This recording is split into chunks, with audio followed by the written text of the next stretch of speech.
Lawrence Street Complete Streets. Lawrence Complete Streets project. Yeah, I think maybe just a quick frame on this one, if I might, just because this is like kind of the heartache to sort of sit with the triumph, to balance it out. And I think last time we were here, we spoke about how there were literally not a single bid on this project, and only through the perseverance of the team of the dynamic duo sitting in front of you here, were we able to reconfigure, go back to market, and move quickly, and of course with your blessing to do so. And then, of course, it's not a clear path, and that's why we're here again, because the answer wasn't like, oh, a magical bid, exactly what we budgeted. It's another curveball. So we really need your help policy-wise to decide how we take this one on. So over to you guys. Yeah, thank you, John. Yeah, I mean, writing this staff report was challenging.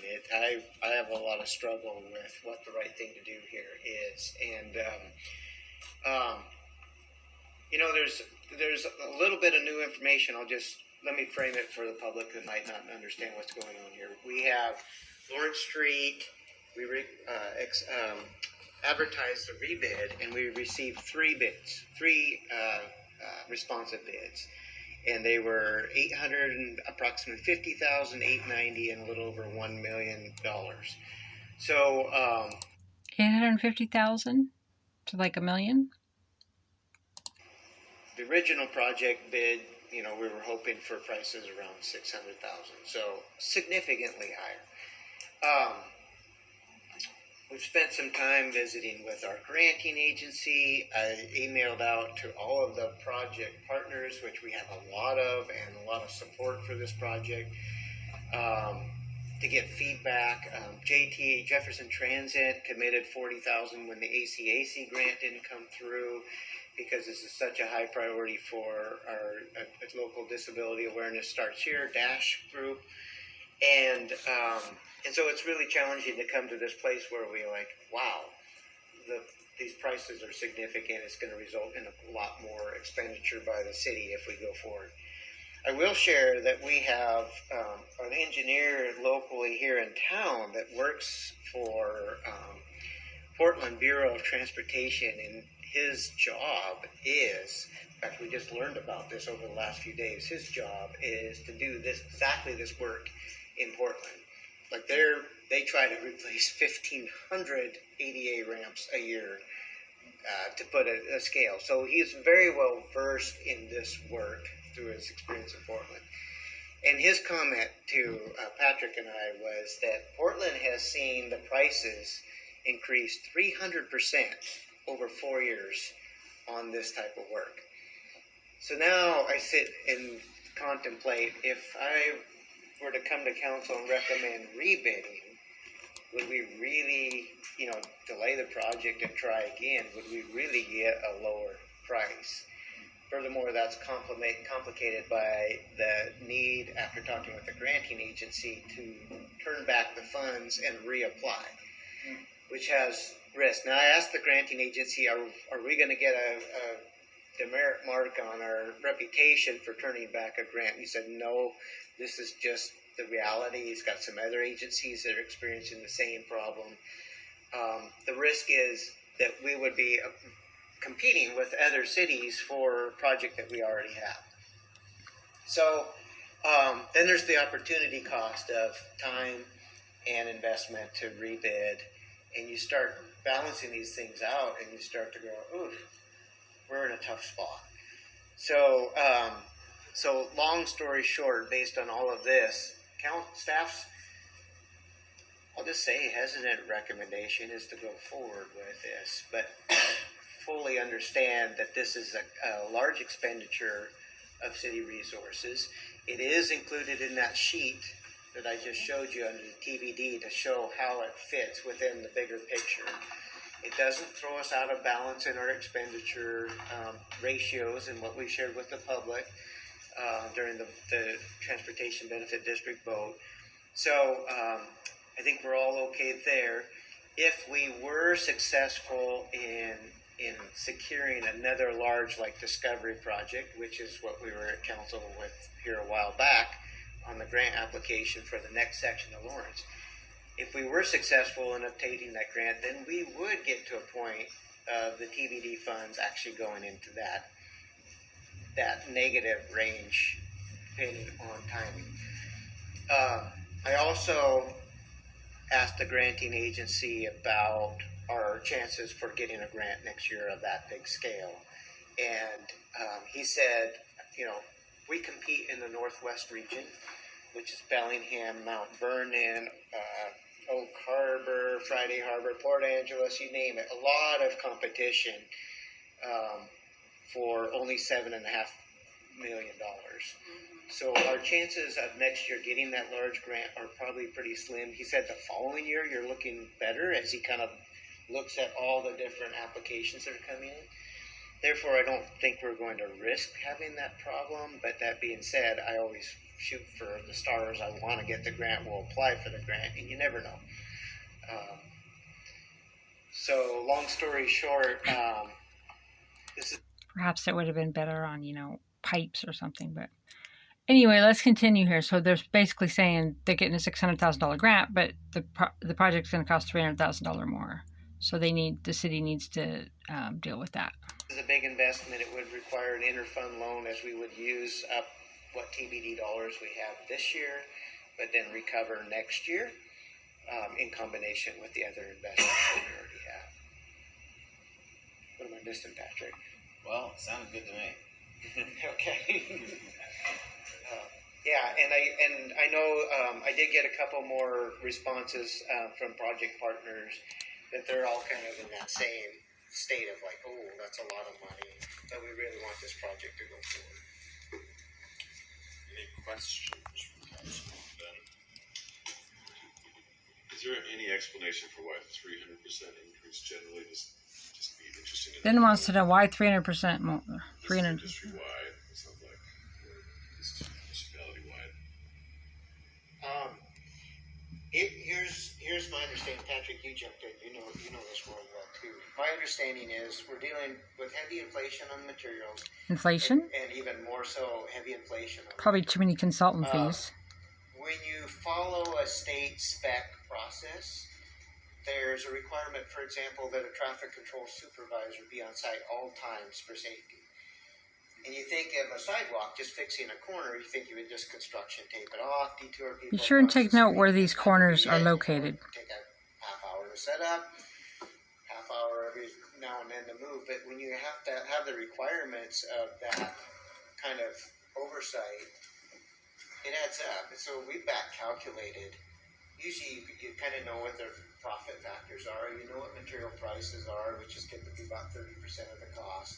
And you can back calculate how many people need to be on the job to do this project for a 55-day working project. And it back calculates out at about 6 or 7 people to be there over the course of this project. You have a project superintendent, you have a traffic control supervisor. There's 2 right there. Now you're left with 4 or 5 that are on the excavators pouring the concrete. Is it a little bit high? Yeah, the time of year and the bidding climate definitely doesn't warrant a heavy sharpening of pencils from contractors.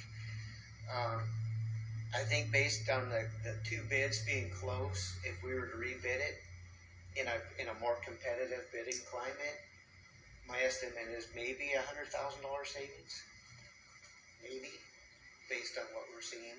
So then you have to offset that with time and all the other things, and then is it really that much of a savings? Probably not. And then in just simple terms, like the cost increase here would be pushing other projects down the list a bit, down into the next year or the following year. Is there any, like, an example of something that we might see as residents here, like, oh, this would have happened by now, but because of this other project, expenses here. Sorry, it's a little abstract, but I was trying to get, like, how would people see this? The most direct impact, the easiest way to balance this out is we could chip seal more road next year without this expenditure. Maybe fix some pipes. Loss, right? Because if we're to do with the same action, you could got more done. We had $170,000 in that table for next year's chip seal, which will do quite a bit of road. We're also applying for grants to try to double that amount for grants. But obviously, if we have more, we could do more work. Good question. Ms. Monica? Yes, I do. I have questions. Had to pull it back out. See, it's already handy. My questions focus around the actual. Sure flip around weird on this thing. Because it's a story in here, a little bit here, a little bit there. I'm a little confused about what's coming out of the 2024 budget and what is coming out of the 2025. I might even have that wrong. It might be all this budget. Can you explain a little better to me? Because actually, what did I just read? We're actually going to do $500,000, which makes sense for change orders, which always happens on a dog this size. Where exactly Sure are we it does. coming up with that money? Yeah, so we originally had $90,000 of city money, right? And now we're bumping up to $377 plus some storm and TIB also gives us 15% more. Right, and it says TBD or REIT. Yes. So which one is being chosen? I posted stuff on Port Townsend News Transportation benefit. about REITs to understand that I better. had TBD or REIT because originally at Grant Award it was in the agenda bills as TBD or REIT, but we're recommending TBD Okay, for that. Yeah. cool. And that's where the big chunk comes from. Yeah. And that covers the verbiage of what I just read, the first bullet under key considerations. It's not me flipping around. It's a stupid The video. matrix includes $500,000 in the TBD funds, Yes. and it does. Now, is that how we're going to get to $500,000 by separating it into 2 years? I think I understand. So the matrix includes $500,000, which is your 377 plus your 100,000 contingency. Yep. And so the transportation that will exceed the amount of transportation benefit district money we have this year, right? Right. So we'll have to borrow ahead against next year. Right. So then next year we go. It flips around too fast. Like Yeah. we needed it, so we're down this amount. We start from here. Start from here. So Exactly. it's kind of Ben's question, which is, what is we as a community what might we not be able to do as well as we want to, or start as early? And you were very clear. It was chip seal. That was a very sad answer. Very sad. I want you to know that one made me sad. Sad makes me sad. Okay, I think I understand the money enough. So that's, me. It's always important that you don't spend everything. And I just want to ask this because community might care about this. I trust you, but both you, even you, Patrick, I don't know you all, but I do. There is enough in the funds in our public works that emergencies come up all the time. We haven't gotten too tight here. Correct. We're not dipping into street fund reserve for this. That's it for me. Other questions? It actually leads directly into what my question is what's the impact on staff time of going forward with this versus having to set it aside and pick it up again? I mean, we've got a certain amount of sunk cost in going down this road, but also what are we not doing if we're going through with this with additional managerial experience, because of the way the bid things fell out? Yeah. So we're geared up. So lucky Patrick came on board because he was going to take this project and take it to completion this fall. If we were to rebid, let's say we were to apply for a grant, get a grant, we wouldn't be rebidding this until next spring for next summer construction.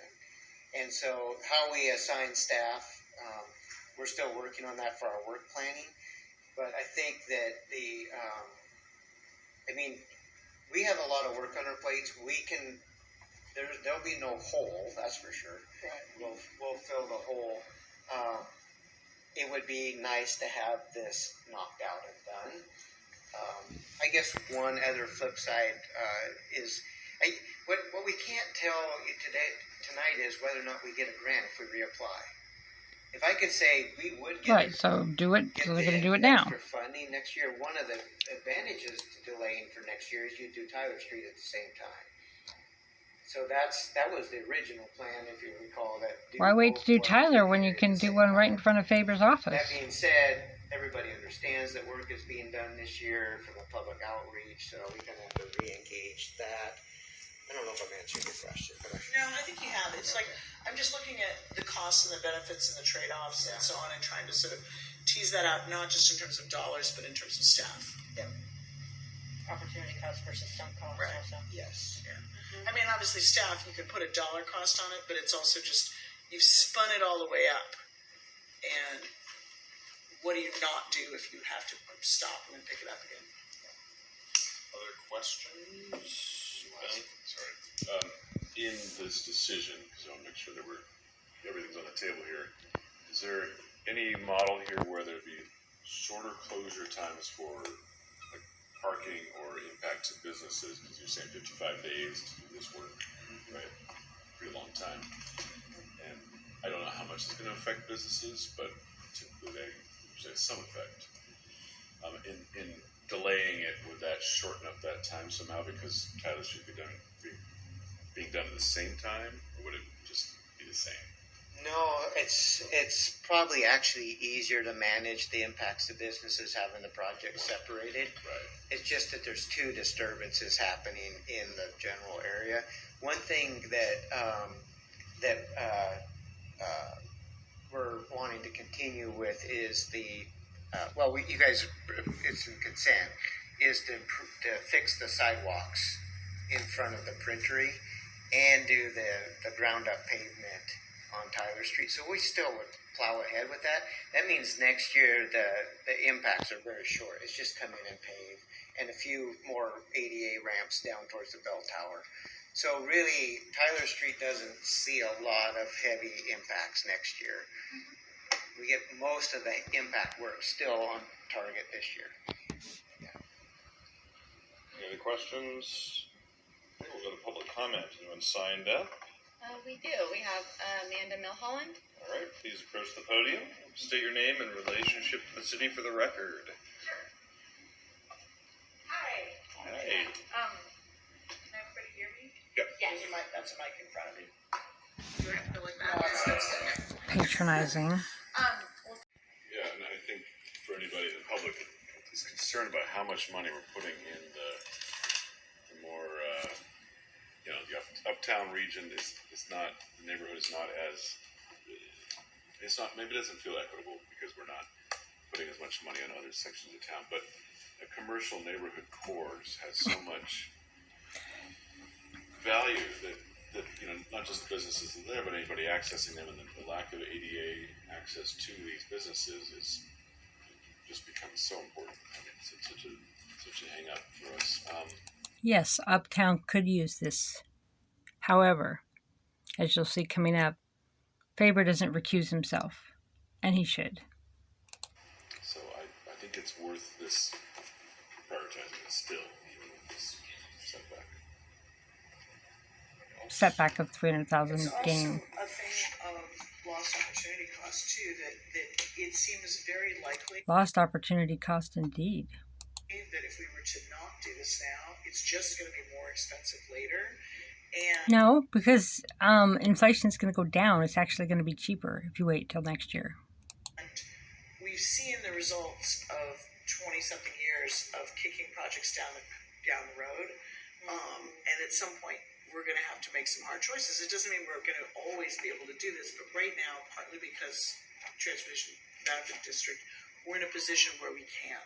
And given that this has already spun up and started, we've got a plan, everything's moving forward, I'm inclined to go ahead and do it with eyes open, knowing that the strategy we're taking to do this, we can't do that indefinitely. So, and that's obviously going to inform some budget choices in the future. Anyone else? This is such a high usage area. I mean, other than downtown and probably like a couple of the spots around like the grocery stores in town, this is probably the most highly utilized, generally utilized area, especially for like sidewalk use. Yeah.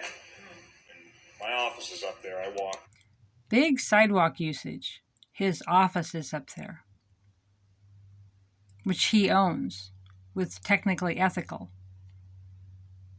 which he's partners with Marla Overman, his secretary, and Sam Feinson and his wife.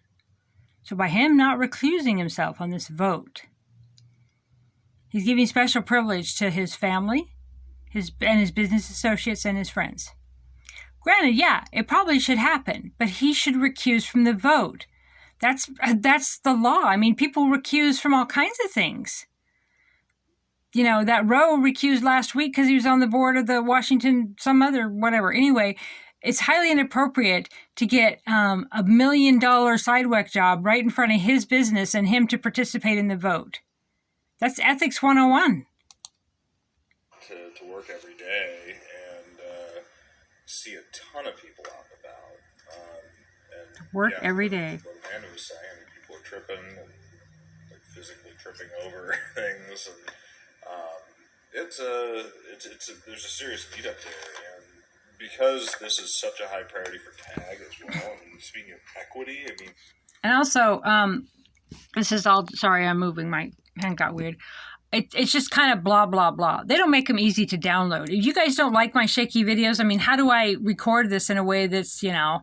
Anyway, don't rant about that.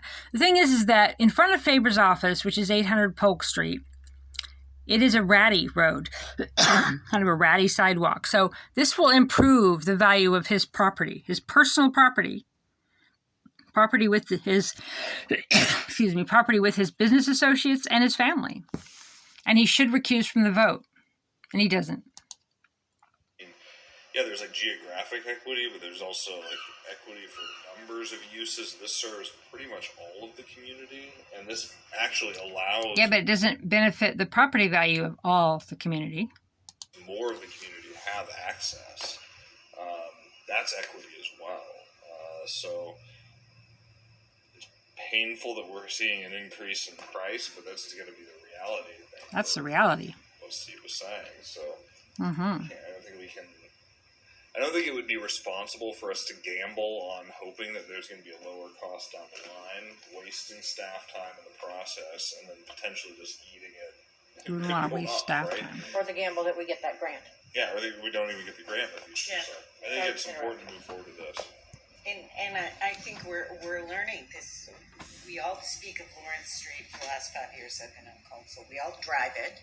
We need the entire road and no other cars to avoid it. Yeah, but when did Faber get his office? Everything. We want to do this, but I think it's going to be in chunks, and I think it's going to be in expensive chunks. And it's just nice to know, and we have good staff, and it might take us longer than we want to do all of it, but we'll get there. Because it's pricey. It's pricey. Do we have a motion from anyone? Or further discussion for that matter. But if someone wants to toss a motion, that'd be great. Sure. Sure. Amy? I move to authorize expenditure of $477,000 of transportation benefits. Okay, so she's the deputy mayor. She's moving to for $475. So that's on top of the grant for like $600. Okay. District funds for the Lawrence Complete Streets project and authorize an interfund loan from the general fund for cash flow purposes. I'll second that. Motion second. Okay, then Monica seconded it. Further discussion? All right, all those in favor, please indicate by saying aye. Aye. Okay, so he said aye. He should have recused from this vote. Any opposed?